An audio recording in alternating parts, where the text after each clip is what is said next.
بسم اللہ الرحمن الرحیم۔ سامعین کرام، ہم پڑھ رہے تھے کہ جو یہودی تھے مدینہ کے بنو قینقاع، انہوں نے معاہدہ توڑا تھا اور انہوں نے ایک مسلمان عورت کا پردہ اتارا اور اس پہ ایک مسلمان کو طیش آیا اور اس نے یہودی کو مار دیا اور یہودیوں نے اکٹھے ہو کر مسلمان کو مار دیا۔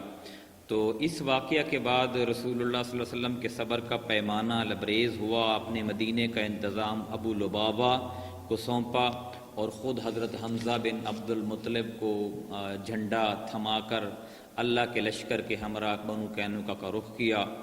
جب یہودیوں نے آپ کو آتے دیکھا تو قلعہ بند ہو گئے۔ آپ نے ان کا سختی سے محاصرہ کر لیا۔ یہ جمعہ کا دن تھا اور شوال 2 ہجری کی 15 تاریخ تھی۔ 15 روز تک یعنی ذی القعدہ کے نمودار ہونے تک محاصرہ جاری رہا۔ پھر اللہ تعالیٰ نے ان کے دلوں میں رعب ڈال دیا، جس کی سنت یہی ہے کہ جب وہ کسی قوم کو شکست اور ہزیمت سے دوچار کرنا چاہتا ہے تو ان کے دلوں میں رعب ڈال دیتا ہے۔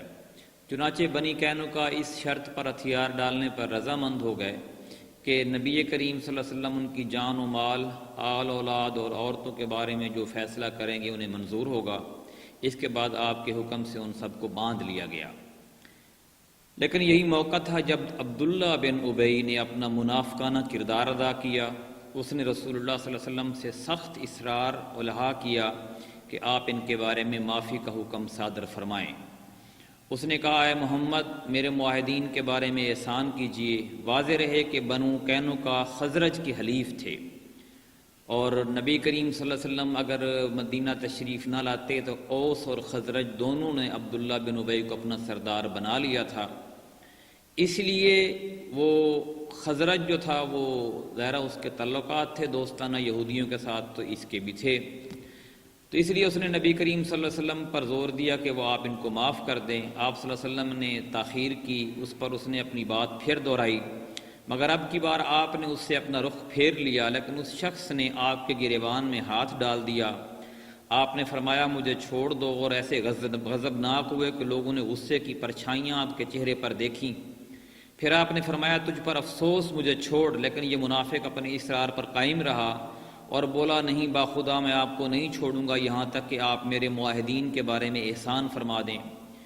400 کھلے جسم کے جوان اور 300 زرہ پوش جنہوں نے مجھے سرخ و سیاہ سے بچایا تھا، آپ انہیں ایک ہی صبح میں کاٹ کر رکھ دیں گے؟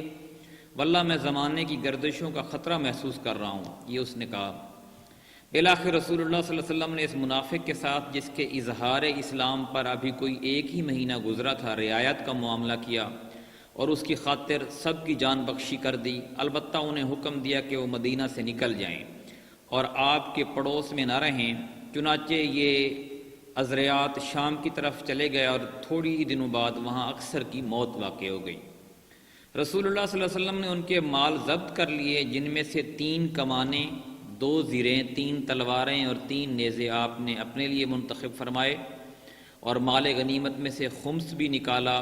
غنائم جمع کرنے کا کام محمد بن سلمہ نے انجام دیا۔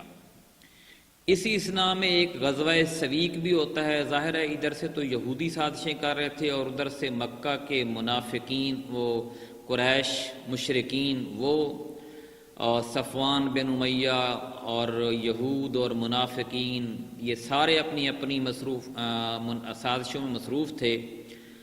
دوسری طرف جو ابو سفیان تھا وہ ایسی کارروائی انجام دینے کی کوشش کر رہا تھا جس میں اس کو چاہتا تھا کہ میرا نقصان کم سے کم ہو اور اس کا اثر نمایاں ہو، اور وہ ایسی کارروائی جلد از جلد انجام دے کر اپنی قوم کی جو عزت ہے اس کی حفاظت اور اس کی قوت کا اظہار کرنا چاہتا تھا۔ اس نے نظر مان رکھی تھی کہ جنابت کے سبب اس کے سر کو پانی نہ چھو سکے گا یہاں تک کہ محمد سے لڑائی کر لے۔ چنانچہ وہ اپنی قسم پوری کرنے کے لیے 200 سواروں کو لے کر روانہ ہوا اور وادی کنات کے سرے پر واقع نیب نامی ایک پہاڑی کے دامن میں خیمہ زن ہوا۔ مدینہ سے اس کا فاصلہ کوئی 12 میل ہے، لیکن چونکہ ابو سفیان کو مدینہ پر کھلا حملے کی ہمت نہ ہوئی، اس لیے اس نے ایک ایسی کارروائی انجام دی جسے ڈاکہ زنی سے ملتی جلتی کارروائی کہا جا سکتا ہے۔ اس کی تفصیل یہ ہے کہ وہ رات کی تاریکی میں اطراف مدینہ کے اندر داخل ہوا اور حی بن اخطب کے پاس جا کر اس کا دروازہ کھلوایا۔ بھائی نے انجام کے خوف سے انکار کر دیا۔ ابو سفیان پلٹ کر بنی نذیر کے ایک دوسرے سردار سلام بن مشکم کے پاس پہنچا جو بنی نذیر کا خزانچی تھا۔ ابو سفیان نے اندر آنے کی اجازت چاہی، اس نے اجازت بھی دے دی اور مہمان نوازی بھی کی، خوراک کے علاوہ شراب بھی پلائی اور لوگوں کے پس پردہ حالات سے آگاہ بھی کیا۔ رات کے پچھلے پہر ابو سفیان وہاں سے نکل کر اپنے ساتھیوں میں پہنچا اور ان کا ایک دستہ بھیج کر مدینے کے اطراف میں عریض نامی ایک مقام پر حملہ کیا۔ اس دستے نے وہاں کے کھجور کے کچھ درخت کاٹے اور جلائے اور ایک انصاری اور اس کے حلیف کو ان کے کھیت میں پا کر قتل کر دیا اور تیزی سے یہ دستہ مکہ کی طرف بھاگ نکلا۔